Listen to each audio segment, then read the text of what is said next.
Continuamos entonces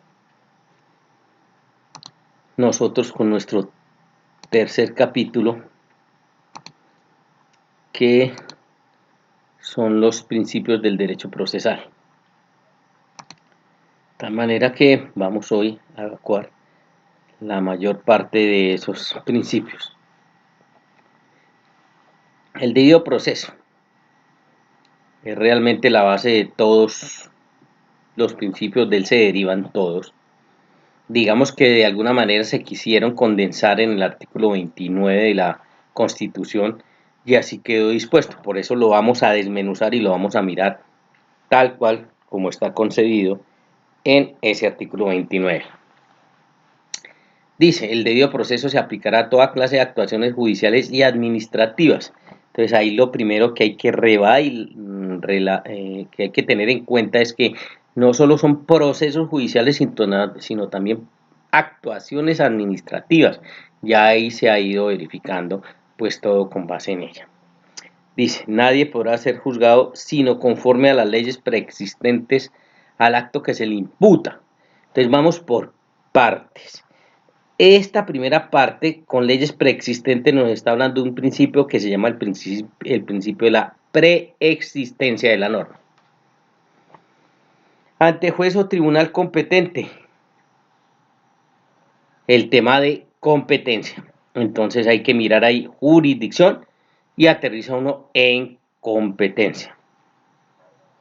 Van a ver ustedes en sus diferentes clases y asignaturas de las ramas del derecho, pues que hay distintas jurisdicciones en Colombia y de ellas ya tienen que irse apropiando ustedes.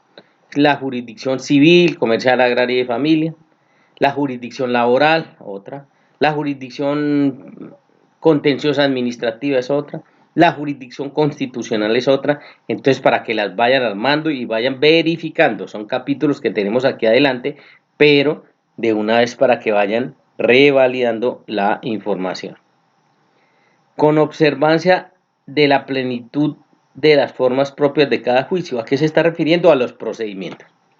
Entonces, partimos de un principio que es la preexistencia de la norma en el carácter sustancial e inmediatamente conecta con una norma procesal. Por eso dice formas propias de cada juicio. ¿A qué se está refiriendo? A los procedimientos. Y dice, en materia penal, ojo que hace el esguince en materia penal, solo en materia penal. O sea, aquí tenemos que retomar todo lo que nosotros conocemos de lo que adoptamos, de los regímenes que nos llegaron a nosotros, que en realidad eran dos grandes materias. Una, materia penal y otra materia civil, con todas sus derivaciones. Y digamos que de alguna forma así quedó dispuesto en nuestra Constitución. Por eso advierte, en materia penal, o sea, solo aplica en materia penal, la ley permisiva favorable, aun cuando sea posterior, se aplicará de preferencia a la restrictiva o desfavorable. Está disponiendo de un principio en materia penal y sus afines. ¿Cuáles son o cuáles pudieran ser la materia penal y sus afines? Todo el tema disciplinario también encaja ahí.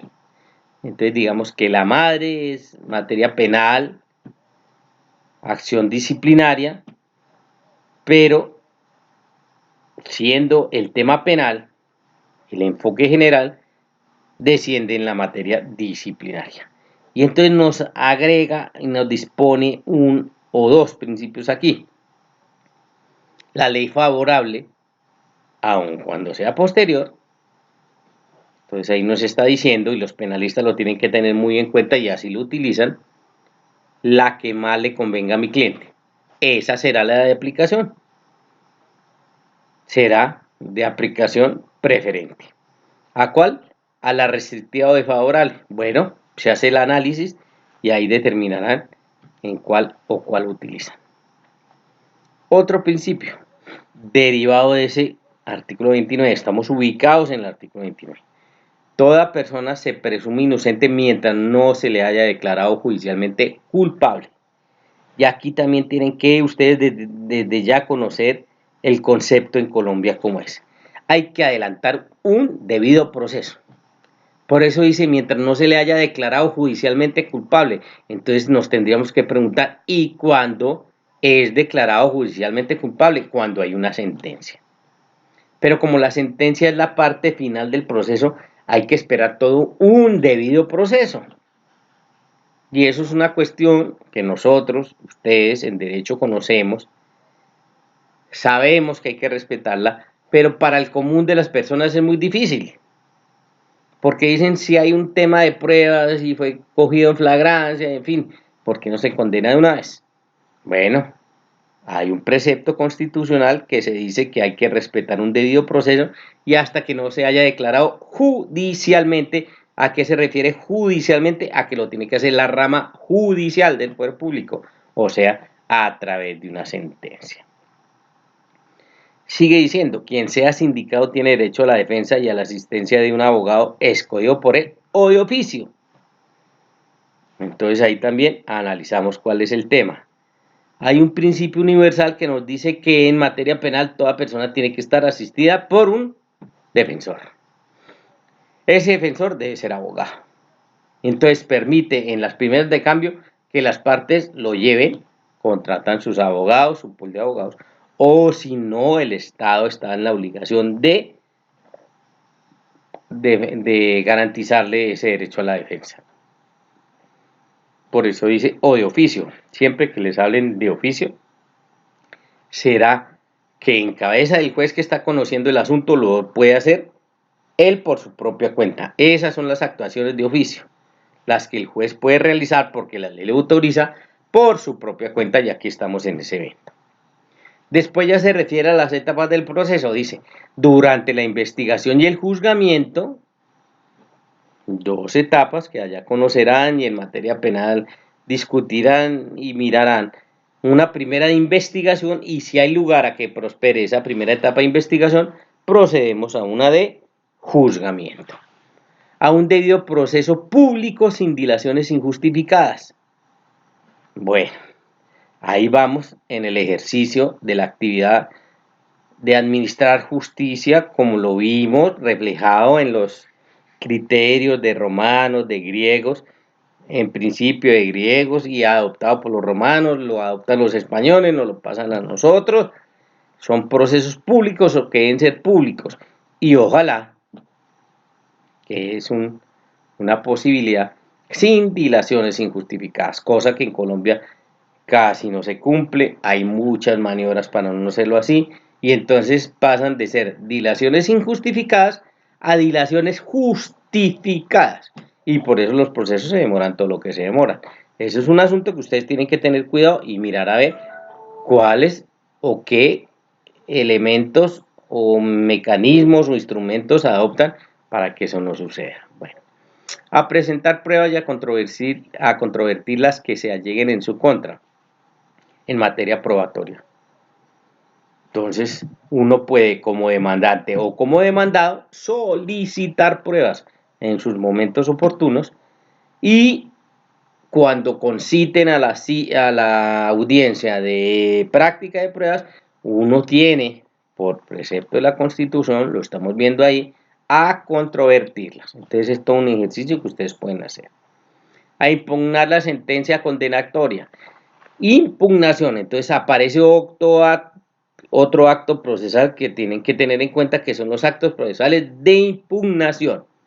La posibilidad en Colombia que abre el artículo 29 de atacar la sentencia condenatoria cuando a uno, claro, no le favorece, por eso es condenatoria, porque lo condena, y ahí dice, en materia penal siempre estará la posibilidad de impugnar esa sentencia.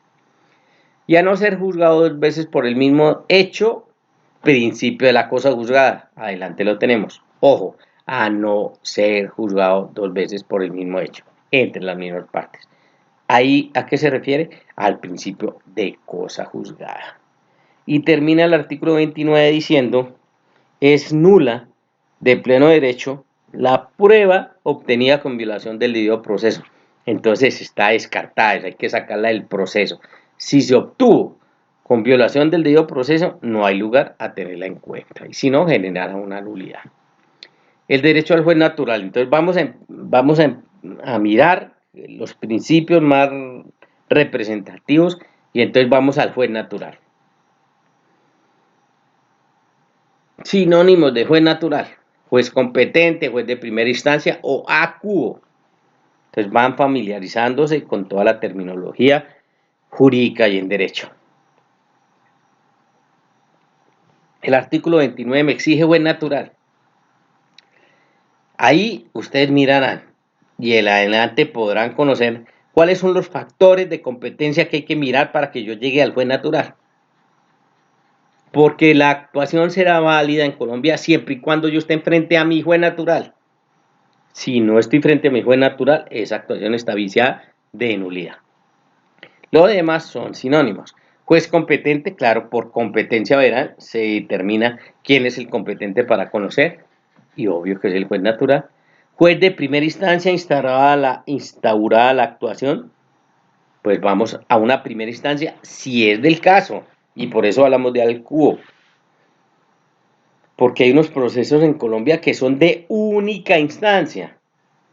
Entonces, cuando estamos hablando de única instancia, hay que tener también mucho cuidado porque no hay posibilidad a una segunda instancia, porque están catalogados en única instancia. Entonces, ahí hablamos solo de un juez competente en única instancia.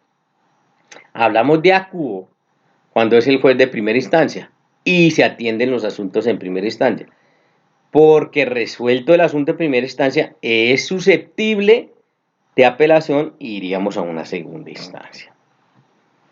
¿Debe acudirse al proceso o al procedimiento indicado en la ley? Sí, ya saben, trámite adecuado, como principio que estamos viendo de la preexistencia de la norma, y a eso se refiere, el tipo de proceso y el procedimiento.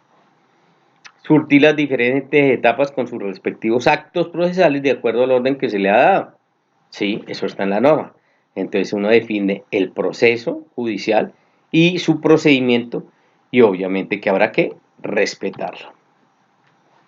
La necesidad de oír al demandado. Entonces vamos a todo el tema de acción y contradicción, que aquí tendremos un capítulo en torno a eso. Necesidad de oír al demandado. Se le garantiza el derecho que no solo es al demandante, sino también al demandado. ¿Esto en qué aterriza? Todo y exclusivamente en el derecho a la defensa, el ejercicio de la contradicción o a la defensa, partiendo de una notificación en legal forma.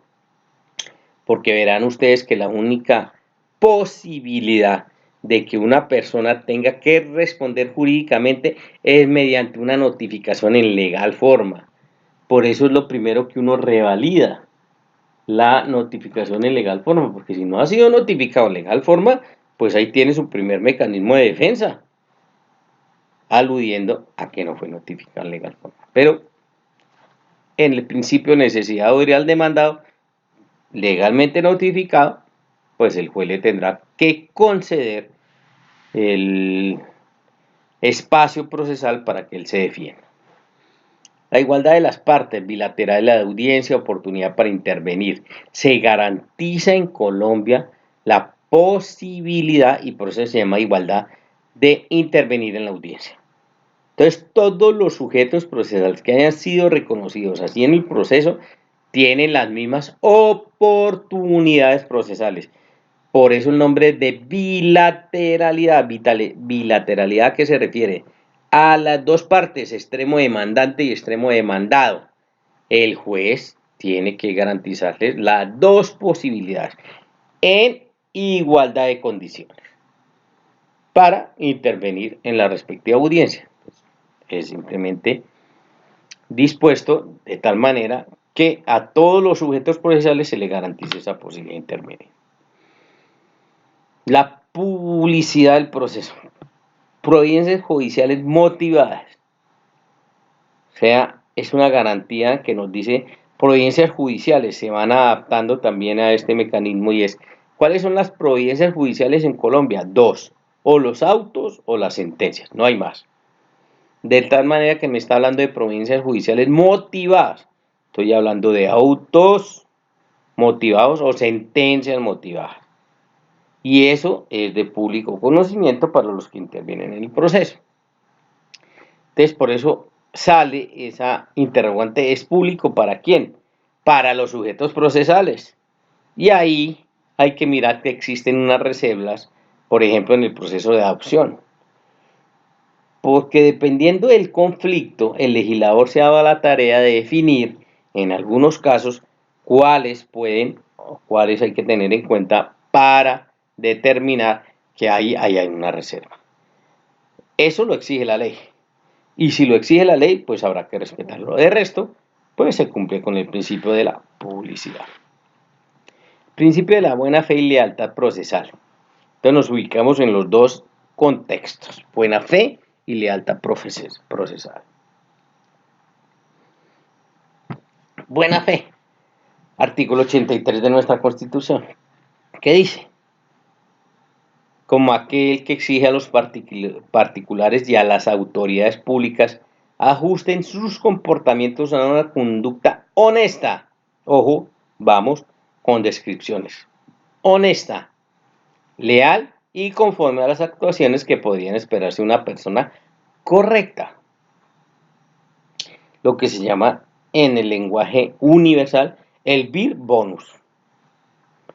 Y el Código Civil nuestro ya lo traía, pero aquí se hace énfasis, la buena fe.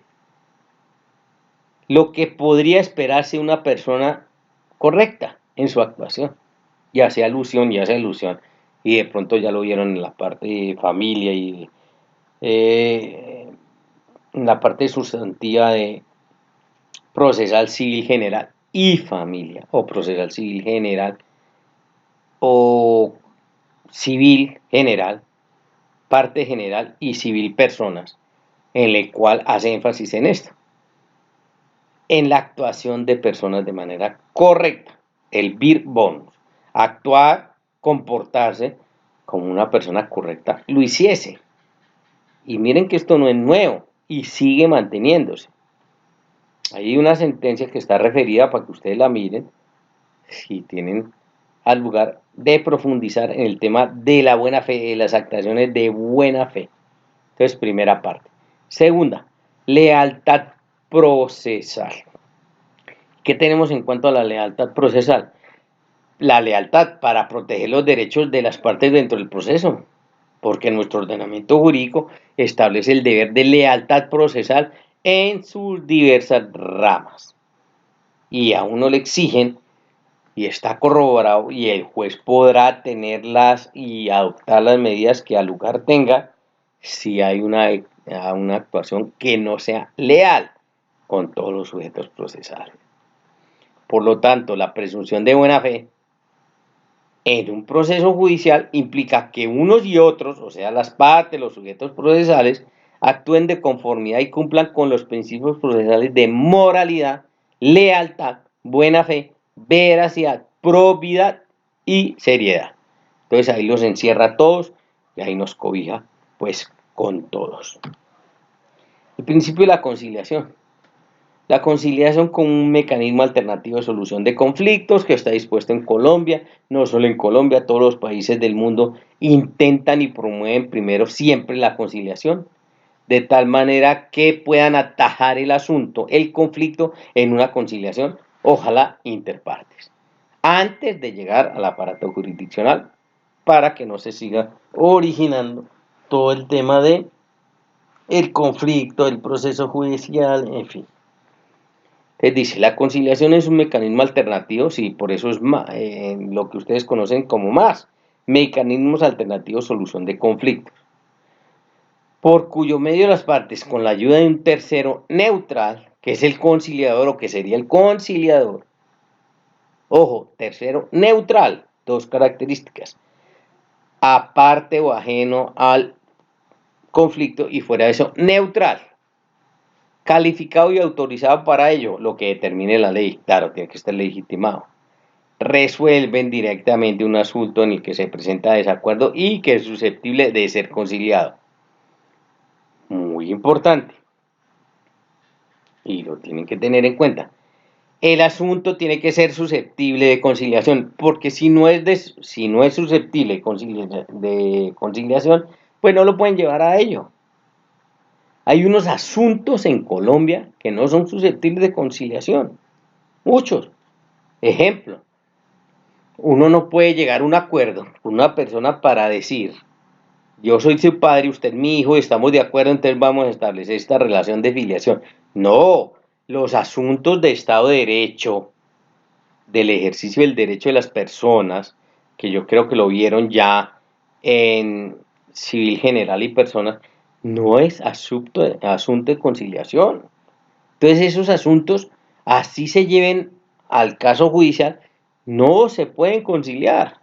Y por eso les doy ese ejemplo macro, que yo no podía decir, bueno, es que yo estoy de acuerdo con él y él conmigo, y yo quiero ser el papá de él y él mi hijo, y entonces conciliamos ese asunto, y entonces vamos a tener las consecuencias judiciales que aquí se deriven. No, asuntos del estado civil de las personas no son susceptibles de conciliación, no entran ahí. Por eso, que sea susceptible de conciliación, y siendo susceptible de conciliación, pues así lo llevarán a cabo, si no, no hay lugar.